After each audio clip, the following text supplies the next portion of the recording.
Milton Brown to Evelyn, 10/25/42.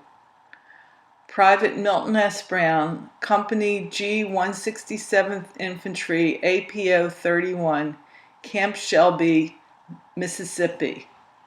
Dear Evelyn, received your letter and was very glad to hear from you. I am in the infantry now, and I have to take my basic training. But after this, I may get a transfer into another outfit. The work here is pretty tough, but I don't mind it as I am used to hard work.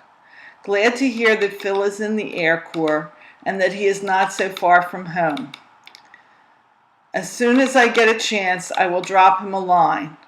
The food here is not so hot, but I managed to get along okay. We had another hike Friday with full pack and rifle. We marched for 21 miles and I did not mind it a bit. I guess I am getting used to, page 2, them. We had a good inspection here Saturday, and I have the afternoon and all day Sunday off. What a break. This is a good time to catch up on some long-needed rest. Things are about the same, so I'll say so long till later. Give my love to everyone. As ever, Milt. Evelyn to Phil, October 26, 1942, 6:30 p.m. Honey Bun, hot diggity dogs. I got 2 letters from you today. One in the morning mail, Friday, and one in the afternoon mail, Saturday. What a welcome and pleasant surprise. What a thrill. I'm glad you saw the dentist. At least I know your teeth aren't too bad, even if you have to wait for treatment. Keep it in your mind and have them cared for when the opportunity arrives. You seem to be lucky at cards when I'm not about. I must have been a jinx. I'm happy to hear of your good fortune, but please don't get careless about your money when you get into a card game. Same old Ev. And what do you mean by first of our daughters? ? And what if it's a boy? Could be. Supposing it is a boy. Then what? Mom does not feel leery about choosing a name for a child yet to be born. She still thinks Joyce is the nicest. When I asked her why, she replied, because I can say Joycela and not Adela. However, she feels the final choice is for us since it is our child and our decision. Now I'm sort of mixed up, so we'll just let matters stand as they are for a while unless you crop up with a new suggestion. Perhaps one for a boy this time. You certainly are far ahead of me insofar as good movies are concerned. I'm afraid I'll never catch up. Furthermore, it would probably cost me 3 times as much. I've seen all the pictures in the neighborhood except a few B pictures which appear every now and then. There are a few pictures out at present that I would care to see, and then they're usually beyond my reach. We seem to have caught up on the good movies in Philly before you left. Mom wanted to see Mrs. Miniver, but doesn't want to go to the Logan movies alone. She'll wait till it comes to 5th Street. As for your not getting paid till the middle of November, don't worry, honey. If you need money, I'll send it. I'm working for Miss Hahn tomorrow, and if I work all day, I'll come home with about $4.50. The money for addressing postals, $1.95 included. Or if only half a day, I'll have over $3. Page 2. If she gives me the additional $450 to address, that will be extra. I have $9 at present. Our penny box finally hit the $5 mark, thanks to a contribution from Jack N today of 14 cents and about 16 cents from my mom. The penny bank isn't doing so bad either. This idea of saving pennies wasn't a bad one. I'm sorry we didn't start sooner. Everyone warns me not to go shopping for the baby things until the baby arrives. However, there are a few things I must have before going to the hospital. I'll get only dire necessities till the newcomer comes home. All in all, the money situation at present is not too bad, what with your luck and my bits of work. Don't forget what I said about saving for train fare. It's going to be a very important item. And speaking of train fares, when you said you might be able to come home, I was overjoyed. It's true, as you say, that the baby should come first, especially now. But as far as I am concerned, and I shall always be, you come first and always will. Don't ever forget that for 1 minute, for if you do, our marriage will not be the same. I have always considered the husband first before children in marriage, so don't think me selfish if I seem to think of you before our child. I shall be a good mother to our child and love it as I love you, but without you my life would not be the same. I've said all this knowing full well how you feel about the baby and the scarcity of money.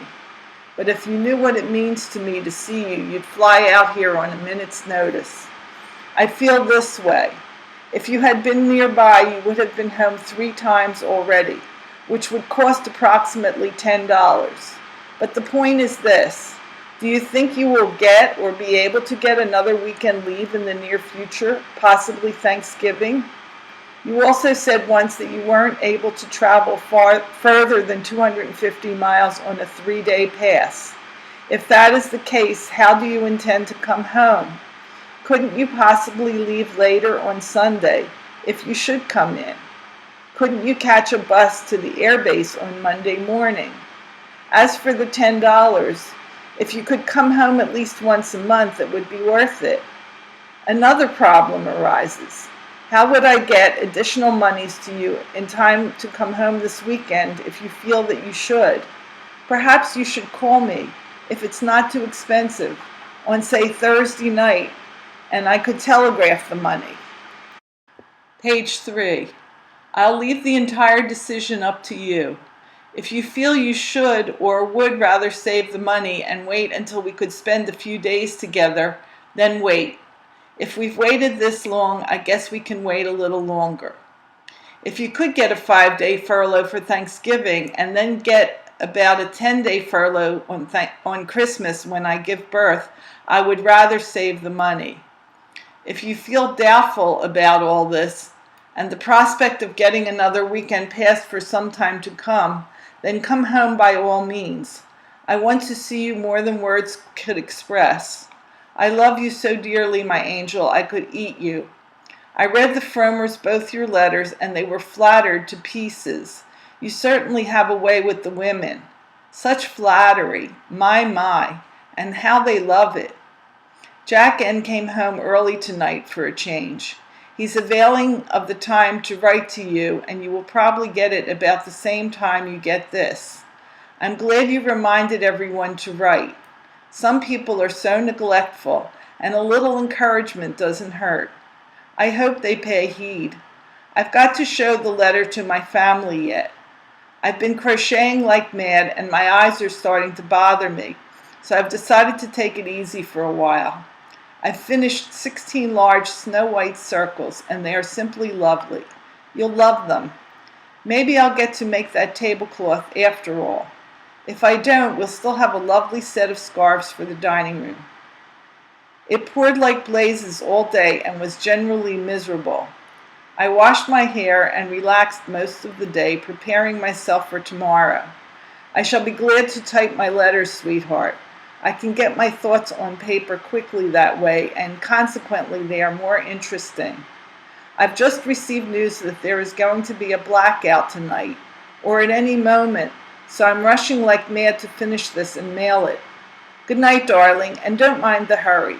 More tomorrow. I love you, precious, and will be with you at 9. Love from one and all. Your loving wife, Evie. There goes the whistle. It's 9 o'clock. Page 4. The blackout is over. I decided to hold this until after the blackout. I feel so good when you hold me, baby, even though it is mental telepathy. At the moment, I want to scream, yes, yes. Come to me, sweet. I want you, I need you, I love you. But I must be sensible now, more than ever before. so don't let me sway you. You always manage to do the right thing, so I'll abide by your decision. Examine every angle as you always do. I am not building myself up because the disappointment would be too great. I can take it, baby. Did you get my package? I'm on needles and pins. That package really contains a great deal. See you, handsome. Evie. Phil to Ev, Monday, October 26, 3:40 p.m. Ev, darling, today was one of the easiest I've ever spent in the Army. The weather is clear, but there's a biting cold wind that's enough to freeze the ears off a brass monkey, in spite of the sun, which is shining with all its might. The package and your letter of the 23rd arrived this morning. Thanks, baby, for everything, and please convey my thanks to Mom for her pie, which didn't last long, and Mrs. Fromer for the smokes, and Ruthie for the stationery. Last night I indulged in a movie again. Here We Go Again, with Bergen and McCarthy, Fibber McGee and Molly, Ginny Sims, etc. Not so hot. This morning we had calisthenics for about a half hour, then returned to barracks, where we loafed around until lunch. In the afternoon, we went to the movies to see training films. About 5 minutes after we were seated, the lieutenant called for all men who play musical instruments to fall out and report to the service club right across the way. All they did was take our names, instrument we played, and company. Then the fellow told us to wait. That was about 2 p.m., so I lay down on one of the many sofas at the club and napped until we should be called. I awoke about 3:30 p.m. Some of the fellows had left and some had remained. We agreed that evidently nothing further was to be done about the orchestra today, so we all wandered back to barracks. The fellows are due back from the movies any minute now, and... Page 2, I'm taking advantage of the break to write to you. We eat at 4:30 and it's 4 now. There's a free show tonight at the theater and I want to see it. The last one was very good. I think it was last Wednesday. Did I tell you about it? I don't remember doing so. There was a small orchestra, Al Riley and his boys. The MC, Bobby Jones, a sister trio of swing singers, all lovely. A dancer, Lorraine, tall, blonde, and beautiful of face and figure. And last but not least, a team of acrobats, man and wife, both young and very talented, and she was the prettiest blonde I've seen in a long, long time. You can imagine how the boys reacted when they had so much beauty almost within reach. They went wild. They whistled and yelled and applauded, and a few so far forgot themselves as to howl like wolves. Everybody had a swell time, including me. Well, honey, as you say, we've been separated for the longest interval in 3 years, and how well aware I am of it. It's like going without food and drink for that long. After a while, you get so hungry and thirsty that it becomes a part of you, and you must either resign yourself to it or perish.